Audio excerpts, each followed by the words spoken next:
I'm not looking for a long-term commitment right now. I don't want to have kids. These are the things, the type of thoughts that are running through your mind right now, Capricorn signs. So I have the 10 of Cups with the 5 of Swords. This is, I don't want a family. I'm not ready to have a family. And maybe you've been kind of roped into a situation where someone's expecting a long-term commitment, or someone's expecting kids, and someone's sort of like ready to have a family, and that's not where you're at right now. Looking down here, you're kind of thinking about saying something about that to the person.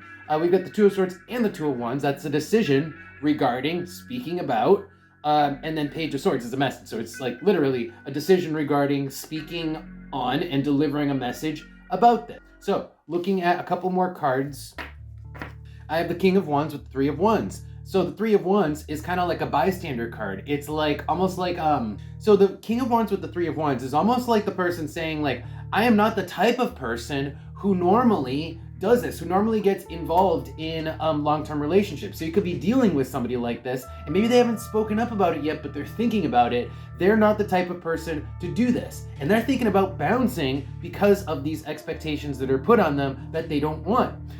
Maybe they're just the type of person who likes to keep kind of like a cordial distance from themselves and their lovers, or they just aren't approachable. That's not where they're at in the point of their life. Let's draw oracle cards and see if we can figure out any more about this. Capricorn. So we have the Princess come out for the oracle card, and that is a card for youth. So this person's not ready to commit to like a long-term family or long-term commitment or like having kids, because they really feel like they're at like the part of their life where it's appropriate for them to like meet new people or like meet lots of people. The number 3 is a number for friendliness, for like getting around. So this person's just not ready for a one-on-one monogamous, like long-term commitment. They want a friends with benefits. They want a cordial relationship, something to that effect, okay? And it all has to do with the fact that they are not at that point in their life. They feel too young for them. Let's pull advice.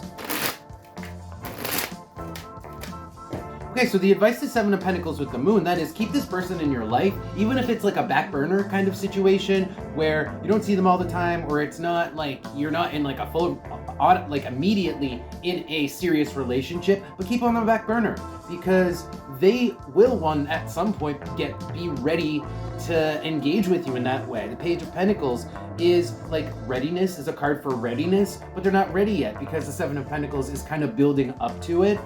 Let's look at the oracle cards. So we have the number 7 for the oracle cards again, with the number 6 here. This is definitely like give this person a chance, but at the same time, Gemini, see other people, right? Don't commit to this person exclusive. They're not going to be exclusive, or at least the advice is don't be exclusive with them. Plan to maybe one day you'll be exclusive. But for now, it's like plan on being friends with benefits, having some sort of cordial relationship, but because here's the thing, this regardless of what label you put on this relationship between you and this other person, this person's good for you. They are good for you. The number 6 is they bring you joy. They bring you happiness, and they are just, I feel like they're part of your life, part of your story with the road here. So just taking a couple more cards down into the deck, there's an elephant in the room that I'm seeing here. The mask with the torch is bringing to light something that should be obvious. That's the elephant in the room. And that's essentially you. It is your situation that's obvious. Or the person who is kind of like ready to speak up on this thing that's like, hey, this isn't what I do. This isn't what I'm about. But they do need to speak up on it, and it is going to be a bit of a strain, a little bit of like an uncomfortable situation with the 5. But the advice here is that conversation needs to be had. We need to really point out the elephant in the room so that there isn't trouble like down the line, further down the line. All right, Capricorns, I think that is your reading. Thank you guys so much for being here. If this did resonate, don't forget to like the video, follow the channel if you want to see more of these.